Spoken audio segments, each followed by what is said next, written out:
একীভূত হওয়ার আগ পর্যন্ত ব্যাংকগুলোতে স্বাভাবিক কার্যক্রম চলমান থাকবে বলে জানিয়েছেন বাংলাদেশ ব্যাংকের মুখপাত্র মেজবাউল হক।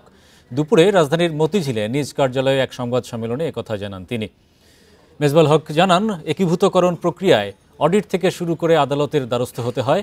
বিকাশে কম খরচে ক্যাশ আউটের লিমিট বেড়ে 50,000, প্রিয় এজেন্টও 2টা। এটি একটি দীর্ঘ প্রক্রিয়া, যার জন্য অনেক সময় প্রয়োজন। তবে একীভূত হওয়ার আগ পর্যন্ত ব্যাংকগুলোতে স্বাভাবিক কার্যক্রম অব্যাহত থাকবে।